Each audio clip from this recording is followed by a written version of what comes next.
Uncomfortable as the night, with its rocking movement and salt smells, may have been, and in one case undoubtedly was, for Mr. Pepper had insufficient clothes upon his bed, the breakfast next morning wore a kind of beauty. The voyage had begun, and had begun happily with a soft blue sky and a calm sea. The sense of untapped resources, things to say as yet unsaid, made the hour significant, so that in future years the entire journey perhaps would be represented by this one scene, with the sound of sirens hooting in the river the night before somehow mixing in. The table was cheerful with apples and bread and eggs. Helen handed Willoughby the butter, and as she did so cast her eye on him and reflected, "And she married you, and she was happy, I suppose." She went off on a familiar train of thought, leading on to all kinds of well-known reflections, from the old wonder why Teresa had married Willoughby. Of course, one sees all that, she thought, meaning that one sees that he is big and burly, and has a great booming voice, and a fist and a will of his own, but here she slipped into a fine analysis of him which is best represented by one word, sentimental, by which she meant that he was never simple and honest about his feelings. For example, he seldom spoke of the dead, but kept anniversaries with singular pomp. She suspected him of nameless atrocities with regard to his daughter, as indeed she had always suspected him of bullying his wife. Naturally, she fell to comparing her own fortunes with the fortunes of her friend, for Willoughby's wife had been perhaps the one woman Helen called friend, and this comparison often made the staple of their talk. Ridley was a scholar, and Willoughby was a man of business. Ridley was bringing out the 3rd volume of Pindar when Willoughby was launching his first ship. They built a new factory at the very year the commentary on Aristotle, was it? Appeared at University Press.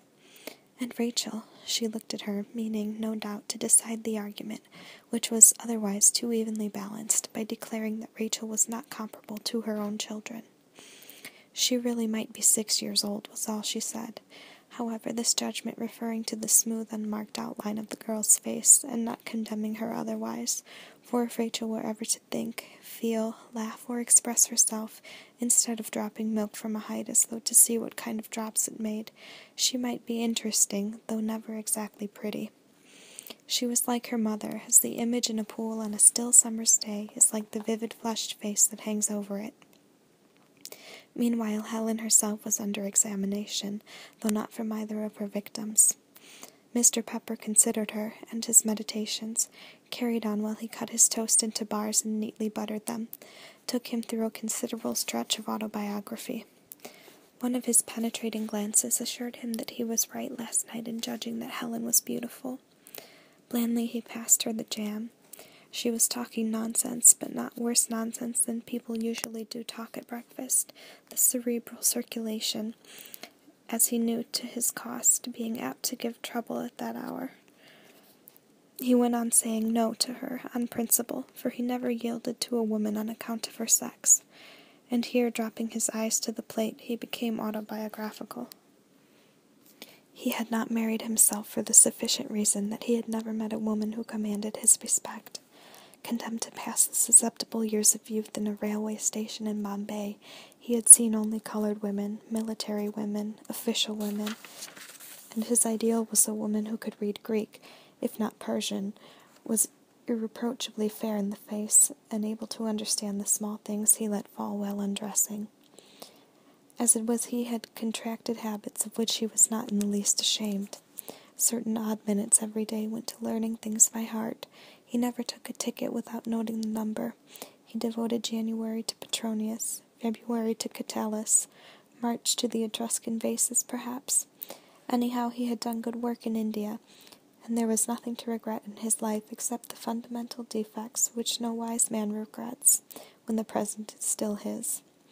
So concluding, he looked up suddenly and smiled. Rachel caught his eye. "And now you've chewed something 37 times, I suppose," she thought, but said politely aloud, "Are your legs troubling you today, Mr. Pepper?" "My shoulder blades," he asked, lifting them painfully. "Beauty has no effect upon uric acid that I'm aware of." He sighed, contemplating the round pane opposite, through which the sky and sea showed blue.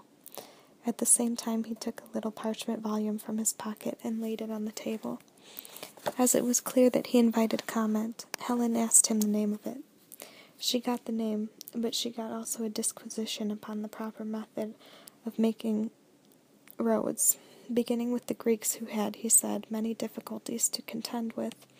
He continued with the Romans, passed to England in the right method, which speedily became the wrong method, and wound up with such a fury of denunciation directed against the road-makers of the present day in general, and the road-makers of Richmond Park in particular, where Mr. Pepper had the habit of cycling each morning before breakfast, that the spoons fairly jingled against the coffee cups, and the insides of at least 4 rolls mounted in a heap beside Mr. Pepper's plate. Pebbles, he concluded, viciously dropping another bread pellet upon the heap. The roads of England are mended with pebbles. With the first heavy rainfall, I've told him, your road will be a swamp. Again and again my words have proved true. But do you suppose they listen to me when I tell him so, when I point out the consequences to the public purse, when I recommend him to read Coryphaeus? Not a bit of it. They've other interests to attend to. No, Mrs. Ambrose, you will form no just opinion of the stupidity of mankind until you have sat upon a borough council. The little man fixed her with a glance of ferocious energy. I have had servants, said Mrs. Ambrose, concentrating her gaze. At this moment I have a nurse. She's a good woman as they go, but she's determined to make my children pray. So far, owing to a great care on my part, they think of God as a kind of walrus. But now that my back's turned... Ridley, she demanded, swinging round upon her husband, what shall we do if we find them saying the Lord's Prayer when we get home again? Ridley made the sound which is represented by tush. But Willoughby, whose discomfort as he listened was manifested by a slight rocking movement of his body, said awkwardly, Oh, surely, Helen, a little religion hurts nobody. I would rather my children told lies, she replied, and while Willoughby was reflecting that his sister-in-law was even more eccentric than he remembered, pushed her chair back and swept upwards. In a second they heard her calling back, Oh, look, we're out at sea. They followed her onto the deck. All the smoke and the houses had disappeared, and the ship was out in a wide space of sea, very fresh and clear though pale in the early light. They had left London sitting on its mud. A very thin line of shadow tapered on the horizon, scarcely thick enough to stand the burden of Paris, which nevertheless rested upon it. They were free of roads, free of mankind, and the same exhilaration at their freedom ran through them all. The ship was making her way steadily through small waves which lapped her and then fizzled like effervescing water, leaving a little border of bubbles and foam on either side. The colorless October sky above was thinly clouded as if by the trail of wood-fire smoke, and the air was wonderfully salt and brisk. Indeed, it was too cold to stand still. Mrs. Ambrose drew her arm within her husband's, and as they moved off it could be seen from the way in which her sloping cheek turned up to his that she had something private to communicate. They went a few paces, and Rachel saw them kiss. Down she looked into the depth of the sea. While it was slightly disturbed on the surface by the passage of the Euphrosyne, beneath it was green and dim, and it grew dimmer and dimmer until the sand at the bottom was only a pale blur. One could scarcely see the black ribs of wrecked ships, or the spiral towers made by the burrowings of great eels, or the smooth green-sided monsters who came by flickering this way and that. And, Rachel, if anyone wants me, I'm busy till 1, said her father, enforcing his words as he often did when he spoke to his daughter, by a smart blow upon the shoulder. Until 1, he repeated, and you'll find yourself some employment, eh? Scales, French, a little German, eh? There's Mr. Pepper who knows more about separable verbs than any man in Europe, eh? And he went off laughing. Rachel laughed too, as indeed she had laughed ever since she could remember, without thinking it funny, but because she admired her father. But just as she was turning with a view perhaps to finding some employment, she was intercepted by a woman who was so broad and so thick that to be intercepted by her was inevitable. The discreet, tentative way in which she moved, together with her sober black dress, showed that she belonged to the lower orders. Nevertheless, she took up a rock-like position, looking about her to see that no gentry were near before she delivered her message, which had reference to the state of the sheets, and was of the utmost gravity. However we're to get through this voyage, Miss Rachel, I really can't tell, she began with a shake of her head. There's only just sheets enough to go round, and the master has a rotten place you could put your fingers through. And the counterpanes. Did you notice the counterpanes? I thought to myself a poor person would have been ashamed of them. The one I gave Mr. Pepper was hardly fit to cover a dog. No, Miss Rachel, they could not be mended. They're only fit for dust sheets. Why, if one sewed one's finger to the bone, one would have one's work undone the next time they went to the laundry. Her voice in its indignation wavered as if tears were near. There was nothing for it but to descend and inspect a large pile of linen heaped upon a table. Mrs. Chailey handled the sheets as if she knew each by name, character, and constitution. Some had yellow stains, others had places where the threads made long ladders, but to the ordinary eye they looked much as sheets usually do look, very chill, white, cold, and irreproachably clean. Suddenly Mrs. Chailey, turning from the subject of sheets, dismissing them entirely, clenched her fists on the top of them and proclaimed, "And you couldn't ask a living creature to sit where I sit." Mrs. Chailey was expected to sit in a cabin which was large enough, but too near the boilers, so that after 5 minutes she could hear her heart go, she complained, putting her hand above it, which was a state of things that Mrs. Vinrace, Rachel's mother, would never have dreamt of inflicting. Mrs. Vinrace, who knew every sheet in her house, and expected of everyone the best they could do, but no more. It was the easiest thing in the world to grant another room, and the problem of sheets simultaneously and miraculously solved itself, the spots and ladders not being past cure after all, but "Lies, lies, lies!" exclaimed the mistress indignantly, as she ran up onto the deck. "What's the use of telling me lies?" In her anger that a woman of 50 should behave like a child and come cringing to a girl because she wanted to sit where she had not leave to sit, she did not think of the particular case, and, unpacking her music, soon forgot all about the old woman and her sheets. Mrs. Chailey folded her sheets, but her expression testified to flatness within. The world no longer cared about her, and a ship was not a home. When the lamps were lit yesterday, and the sailors went tumbling above her head, she had cried. She would cry this evening. She would cry tomorrow. It was not home. Meanwhile she arranged her ornaments in the room which she had won too easily. They were strange ornaments to bring on a sea voyage. China pugs, tea sets in miniature, cups stamped floridly with the arms of the city of Bristol, hairpin boxes crusted with shamrock, antelopes' heads in colored plaster, together with a multitude of tiny photographs representing downright workmen in their Sunday best, and women holding white babies. But there was one portrait in a gilt frame, for which a nail was needed, and before she sought it, Mrs. Chailey put on her spectacles and read what was written on a slip of paper at the back. "This picture of her mistress is given to Emma Chailey by Willoughby Vinrace, in gratitude for 30 years of devoted service." Tears obliterated the word and the head of the nail. "So long as I can do something for your family," she was saying as she hammered at it, when a voice called melodiously in the passage, "Mrs. Chailey! Mrs. Chailey!" Chailey instantly tidied her dress, composed her face, and opened the door. "I'm in a fix," said Mrs. Ambrose, who was flushed and out of breath. "You know what gentlemen are. The chair's too high. The table's too low. There's 6 inches between the floor and the door. What I want's a hammer, an old quilt, and have you seen such a thing as a kitchen table? Anyhow, between us—" She now flung open the door of her husband's sitting room, and revealed Ridley pacing up and down, his forehead all wrinkled, and the collar of his coat turned up. "It's as though they'd taken pains to torment me," he cried, stopping dead. "Did I come on this voyage in order to catch rheumatism and pneumonia?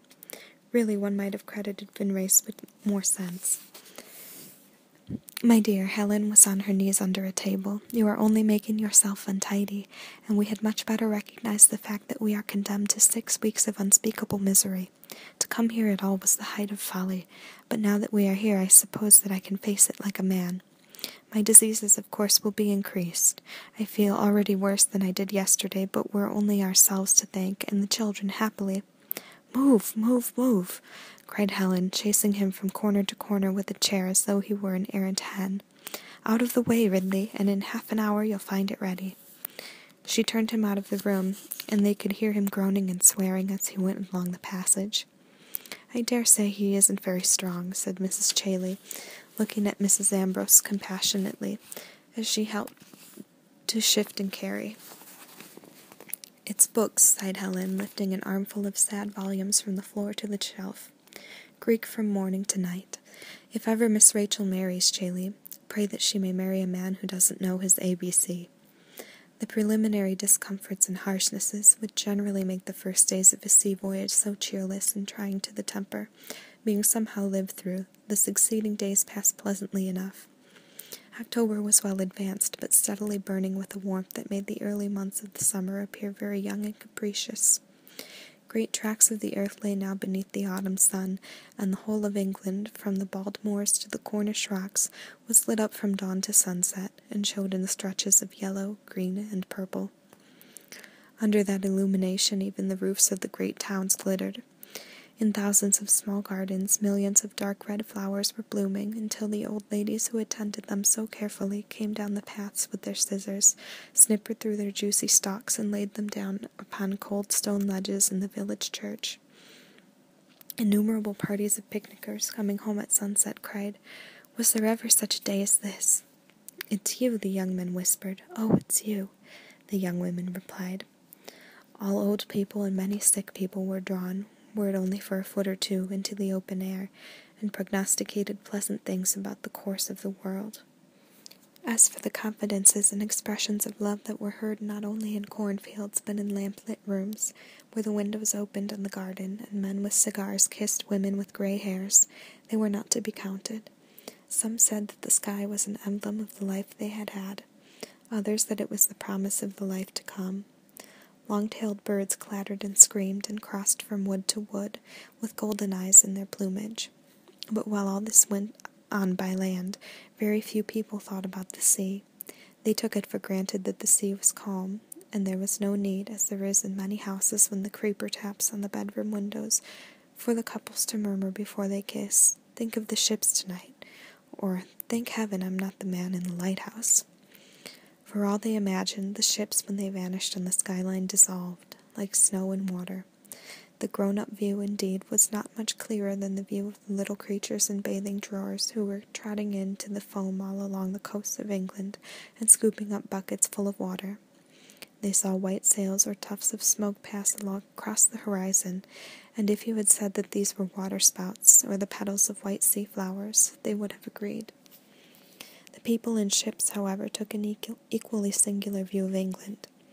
Not only did it appear to them to be an island, and a very small island, but it was a shrinking island on which people were imprisoned. One figured them first swarming about like aimless ants, and almost pressing each other over the edge, and then, as the ship withdrew, one figured them making a vain clamor, which, being unheard, either ceased or rose into a brawl. Finally, when the ship was out of sight of land, it became plain that the people of England were completely mute. The disease attacked other parts of the earth. Europe shrank, Asia shrank, Africa and America shrank, until it seemed doubtful whether the ship would ever run against any of those wrinkled little rocks again. But, on the other hand, an immense dignity had descended upon her. She was an inhabitant of the great world, which has so few inhabitants, traveling all day across an empty universe, with veils drawn before her and behind. She was more lonely than the caravan crossing the desert. She was infinitely more mysterious, moving by her own power and sustained by her own resources. The sea might give her death or some unexampled joy, and none would know of it. She was a bride going forth to her husband, a virgin unknown of men. In her vigor and purity she might be likened to all beautiful things, for as a ship she had a life of her own.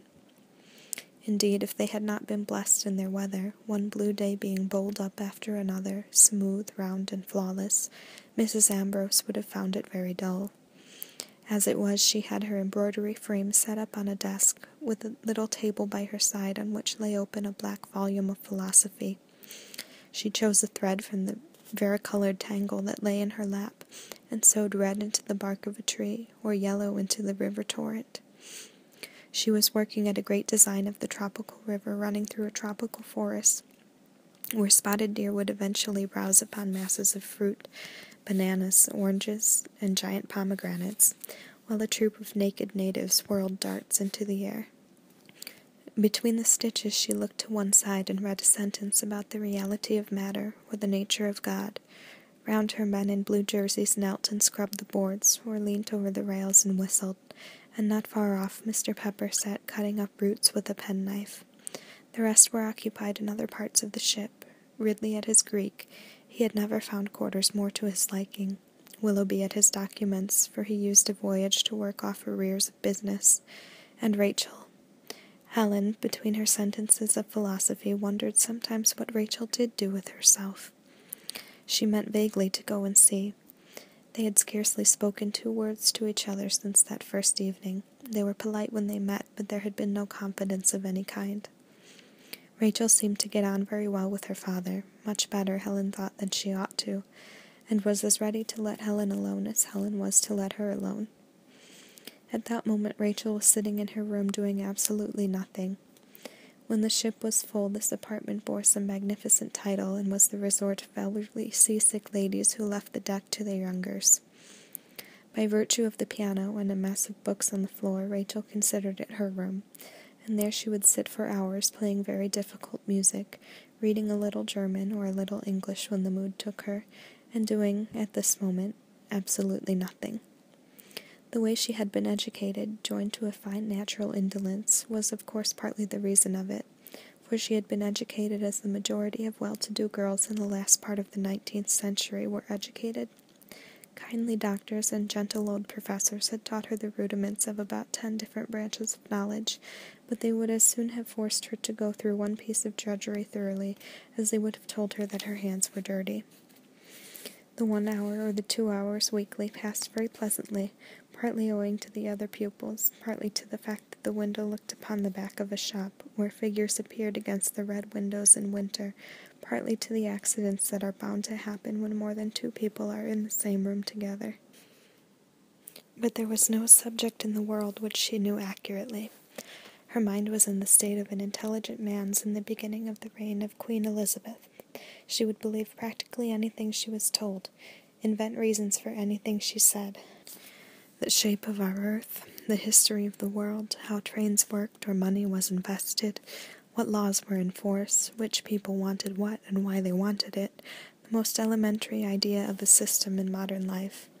None of this had been imparted to her by any of her professors or mistresses.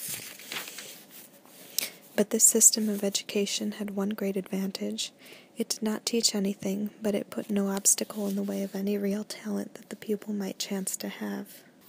Rachel, being musical, was allowed to learn nothing but music. She became a fanatic about music. All the energies that might have gone into languages, science, or literature, that might have made her friends or shown her the world, poured straight into music. Finding her teachers inadequate, she had practically taught herself. At the age of 24, she knew as much about music as most people do when they are 30, and could play as well as nature allowed her to, which, as became daily more obvious, was a really generous allowance. If this one definite gift was surrounded by dreams and ideas of the most extravagant and foolish description, no one was any the wiser. Her education being thus ordinary, her circumstances were no more out of the common. She was an only child and had never been bullied and laughed at by brothers and sisters. Her mother having died when she was 11, 2 aunts, the sisters of her father, brought her up, and they died for the sake of the air in a comfortable house in Richmond. She was of course brought up with excessive care, which as a child was for her health, as a girl and a young woman was for what it seems almost crude to call her morals. Until quite lately she had been completely ignorant that for women such things existed.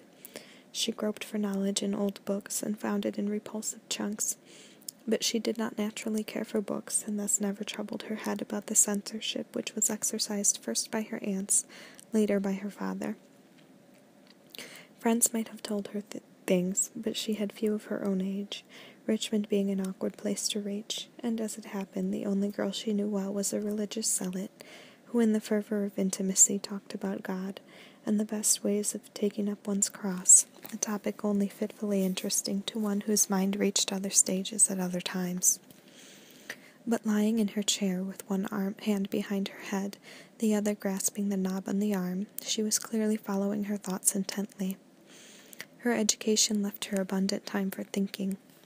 Her eyes were fixed so steadily upon a ball on the rail of the ship that she would have been startled and annoyed if anything had chanced to obscure it for a second. She had begun her meditations with a shout of laughter, caused by the following translation from Tristan. In sinking trepidation, his shame he seems to hide, while to the king his relation he brings the corpse-like bride. Seems it so senseless what I say? She cried that it did, and threw down the book. Next she had picked up Cowper's Letters, the classic prescribed by her father, which had bored her, so that one sentence chancing to say something about the smell of broom in his garden, she had thereupon seen the little hall at Richmond laden with flowers on the day of her mother's funeral, smelling so strong that now any flower scent brought back the sickly, horrible sensation, and so from one scene she passed, half hearing, half seeing, to another. She saw her Aunt Lucy arranging flowers in the drawing-room. "Aunt Lucy," she volunteered, "I don't like the smell of broom. It reminds me of funerals." "Nonsense, Rachel," Aunt Lucy replied. "Don't say such foolish things, dear. I always think it a particularly cheerful plant." Lying in the hot sun, her mind was fixed upon the characters of her aunts, their views, and the way they lived. Indeed, this was a subject that lasted her hundreds of morning walks round Richmond Park, and blotted out the trees and the people and the deer. Why did they do the things they did, and what did they feel, and what was it all about? Again she heard Aunt Lucy talking to Aunt Eleanor. She had been that morning to take up the character of a servant, and of course at 10:30 in the morning one expects to find the housemaid brushing the stairs. How odd, how unspeakably odd. But she could not explain to herself why suddenly as her aunt spoke the whole system in which they lived had appeared before her eyes as something quite unfamiliar and inexplicable, and themselves as chairs or umbrellas dropped about here and there without any reason. She could only say with her slight stammer, "Are you fond of Aunt Eleanor, Aunt Lucy?" To which her aunt replied with her nervous hen-like twitter of a laugh, "My dear child, what questions do you ask?" "How fond? Very fond?" Rachel pursued. "I can't say I've ever thought how," said Miss Vinrace. "If one cares, one doesn't think how, Rachel," which was aimed at the niece who had never yet come to her aunts as cordially as they wished. "But you know I care for you, don't you, dear, because you are your mother's daughter, if for no other reason, and there are plenty of other reasons." And she leaned over and kissed her with some emotion, and the argument was split irretrievably about the place like a bucket of milk. By these means Rachel reached that stage in thinking, if thinking it can be called, when the eyes are intent upon a ball or a knob, and the lips cease to move. Her efforts to come to an understanding had only hurt her aunt's feelings, and the conclusion must be that it is better not to try. To feel anything strongly was to create an abyss between oneself and the others who feel strongly perhaps, but differently. It was far better to play the piano and forget all the rest. The conclusion was very welcome. Let these old men and women, her aunts, the Hunts, Ridley, Helen, Mr. Pepper, and the rest, be symbols, featureless but dignified, symbols of age, of youth, of motherhood, of learning, and beautiful often as people upon the stage are beautiful. It appeared that nobody ever said a thing they meant, or ever talked of a feeling they felt, but that was what music was for. Reality dwelling in what one saw and felt, but did not talk about, one could accept a system in which things went round and round quite satisfactorily to other people, without often troubling to think about it, except as something superficially strange. Absorbed by her music, she accepted her lot very complacently, blazing into indignation perhaps once a fortnight, and subsiding as she subsided now. Inextricably mixed in dreaming confusion, her mind seemed to enter into communion, to be delightfully expanded and combined with the spirit of the whitish boards on deck, with the spirit of the sea, with the spirit of Beethoven 112, even with the spirit of poor William Cowper there at Olney. Like a ball of thistledown it kissed the sea, rose, kissed it again, and thus rising and kissing passed finally out of sight. The rising and falling of the ball of thistledown was represented by the sudden droop forward of her own head, and when it passed out of sight she was asleep. 10 minutes later, Mrs. Ambrose opened the door and looked at her. It did not surprise her to find that this was the way in which Rachel passed her mornings. She glanced round the room at the piano, at the books, at the general mess. In the first place, she considered Rachel aesthetically. Lying unprotected, she looked somehow like a victim dropped from the claws of a bird of prey. But considered as a woman, a young woman of 24, the sight gave rise to reflections. Mrs. Ambrose stood thinking for at least 2 minutes. She then smiled, turned noiselessly away, and went, lest the sleeper should waken, and there should be the awkwardness of speech between them.